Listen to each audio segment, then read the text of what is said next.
Exodus 17. And the first half of this chapter is the quarrel that the people of Israel had with God about water, and Moses going to the rock as God had directed, and causing water to flow out of the rock for the people. And the second half is a battle that was fought, and it was a very large battle, large-scale operation against the Amalekites. So I'm going to read for us out of Exodus 17, starting at verse 8 and going to the end of the chapter. Exodus 17, beginning at verse 8. Then Amalek came and fought against Israel at Rephidim. So Moses said to Joshua, "Choose men for us and go out, fight against Amalek. Tomorrow I will station myself on the top of the hill with a staff of God in my hand." Joshua did as Moses told him and fought against Amalek, and Moses, Aaron, and Hur went up to the top of the hill.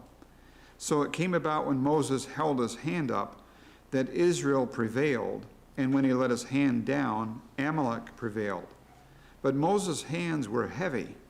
Then they took a stone and put it under him, and he sat on it, and Aaron and Hur supported his hands, one on one side and one on the other.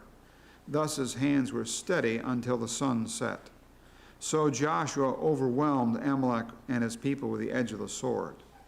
Then the Lord said to Moses, "Write this in a book as a memorial and recite it to Joshua, that I will utterly blot out the memory of Amalek from under heaven." Moses built an altar and named it, "The Lord is my banner." And he said, "The Lord has sworn, the Lord will have war against Amalek from generation to generation." So the Amalekites became one of the tribes in and around Canaan that God said, you're never to have peace with them. You are never to make a peace treaty with them. And the reason is because they attacked Israel here. This was an ambush, and they were coming out against Israel, and there is no need for it. There's no cause for it. And so, God did issue some instructions about warfare, and he said there's certain people that you're not to attack because they're your relatives. There are other tribes that you are to attack. And here, the Amalekites attacked Israel without provocation, and so God issues a command, you're never to have peace. You're to have war against them until they're blotted out. So, here on our question sheet for tonight, question number 1 from 1 Chronicles 4:4. What was Hur's father's name? Ephrathah. And what town did he found? Bethlehem. So, from your general Bible knowledge, just from reading the Bible generally, can you guess what tribe of Israel Hur is from? Judah. Very good. It's got to be Judah because Bethlehem is a city of David, and we know that David is from the tribe of Judah. Good job. Number 2, read Exodus chapter 17 and verse 8. What enemy nation fought against Israel? Amalek, the Amalekites. Who was the commander of the Israelite forces? Joshua. So Joshua is the commanding officer or the general. And what did Moses say he was going to do? I'm going up on that hill. I'm going to station myself up there on that hill, and I am going to take the staff of God with me, and I'm going to be up there. So, number 3, who went with Moses to the top of the hill? Aaron and Hur, H-U-R. Aaron is Moses' brother. Hur is not related. And what does this imply about these two other men? that they're faithful men, that they're devoted, that Moses trusted them. So he asked them to go with him because he has a relationship with them and he trusts them. So there's, number 4, apparently a spiritual aspect to this battle, not merely who has the superior fighting forces, tactical position, weapons, or fighting morale.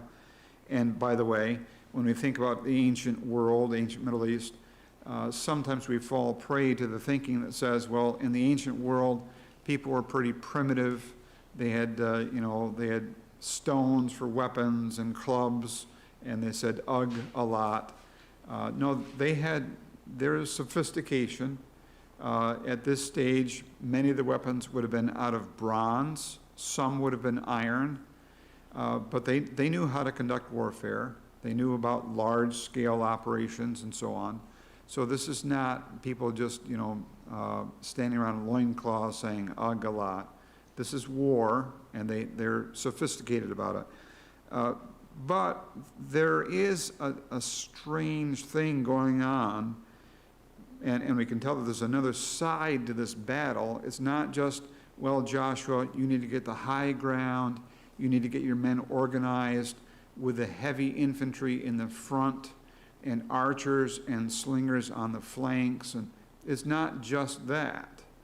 There's something else going on here. How can we tell that there's a spiritual component to this battle? So when Moses has his hands up, Israel is winning. They're defeating the enemy.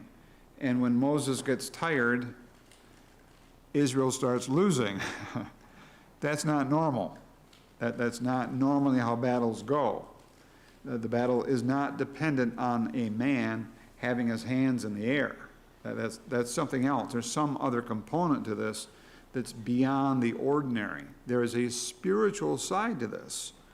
And so what do Moses' raised hands, and he's got the staff of God in both hands or in one, what does this suggest or represent? Dependence on God, perhaps even kind of a direct representation of prayer, of calling on God, of saying, God, we depend on you. We're calling on you and your power in this moment for the battle that's happening down there on the plain. So some representation of dependence and faith and confidence in Almighty God is represented by Moses' raised arms. So number 5, what happened to Moses during the course of the battle? His arms got heavy. They got tired out. I can remember in gym class, you'd have to do all the calisthenics, and you'd have to do the squats, and you'd have to do all the different kinds of things. But some of the hardest things that the gym teacher wanted us to do was to hold your arms out and just keep them there. And just hold your arms out and keep holding them. And after about 3 minutes, wow, your arms are on fire. Well, Moses is like this, and after a while, all the blood drains out of his arms, and his arms get heavy and tired. How long does the battle seem to have lasted? Until the sunset. So, many, many hours at least. The sun is going down, and it started evidently early-ish in the day. So what did Hur and Aaron do? They get a stone and roll it and have him sit down, and then one gets on one side of him, one gets on the other side, and they hold his arms up. Because his arms have to be up for Israel to win. It's got to be that way. If he lets his arms droop, Israel starts losing, and that means men are going to die. This is a battle. There's casualties. So they have to hold his arms up for him. Number 6, what basic lesson of the Christian life can be drawn from this story? We don't want to be too allegorical or symbolize things that aren't intended to be in the Bible narrative, but this particular thing is very simple and very basic, and we can get at it out of 1 Thessalonians. In fact, let's take a look at that. 1 Thessalonians chapter 5 gives us this very simple and fundamental instruction. 1 Thessalonians chapter 5, and in that place we're going to be looking at verse 14 and 15. As soon as I get it.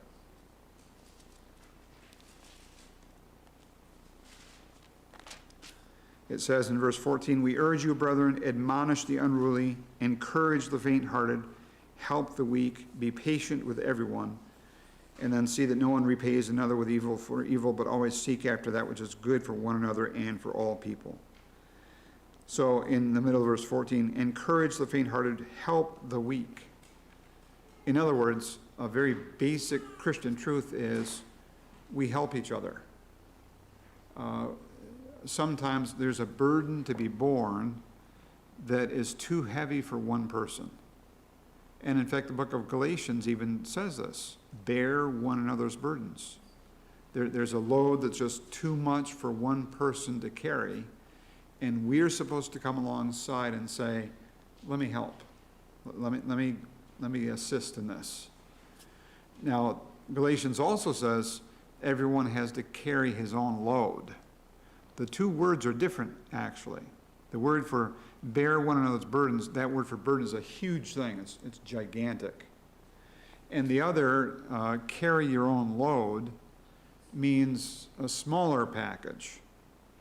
So what would fall under the heading of carry your own load?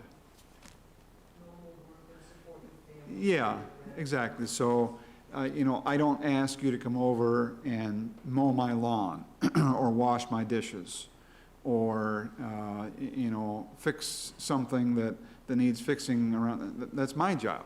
I carry the load. I take care of that. But we lose a church member to death. Well, we gather around the widow and we say, let us help you. Let us stop in. Can we pray with you? Can we fix a meal? Can we just sit with you for an hour? Well, see, that's a load that's too heavy to carry.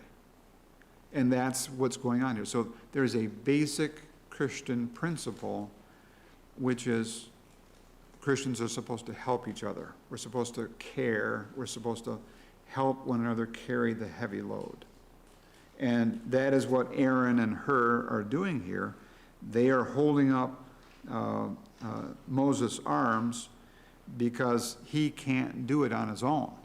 It is not possible for him to hold his arms up in the air for 8 or 10 or 12 hours. He can't do it. They're doing it with him and for him. So now, moving beyond this central narrative, out of Exodus 24:14, and that's in the section that's going to deal with the construction of the tabernacle and the furniture, where was Moses going? To the mountain of God, he says. I'm going up to the mountain of God. And he said, if the people need to get help, if they need some assistance, who did he say the people could speak with if they had a problem? Aaron and Hur. And again, we expect Aaron to be in on this because he's the priest. He's Moses' brother. He's been part of the leadership team from the very beginning. But it includes Hur. We don't have really any other information about Hur. Was he tall? Was he short? Did he have a beard? Was he athletic? We don't know. But we can say this much about him. Moses trusted him. Moses relied on him. And that speaks well of Hur. So I just answered the second part of that question. You're welcome. Yeah, I do that because I love you. Yes, yeah, that's right. Right. So he was reliable, probably wise, devoted, godly. Last question, number 8. Read Exodus 31, 1 through 10. Whom did God choose to be the master craftsman for the entire design and construction of the tabernacle? Bezalel is his name. Great name, yeah. I think that's a great name. So Jess, if you and Jason have another baby, we're putting a plug in for Bezalel as a great name. Yeah. Yeah. Emma, this is our daughter, Emma. This is our son, Bezalel. It rolls off the tongue, see? And so what relation was Bezalel to her? Grandson. He is the grandson. And what sort of items was he to be responsible for? Everything. Everything. He was going to be the one who would weave the cloth. He was going to be the one who would do the gold work and the silver work and the woodwork. This guy was amazing. And it even says that God gave him his spirit. So Bezalel and the other guy whose name I've forgotten are specially equipped to supervise and do the work on the tabernacle and all the furniture. Comments or questions on her? Take your prayer bulletins, please.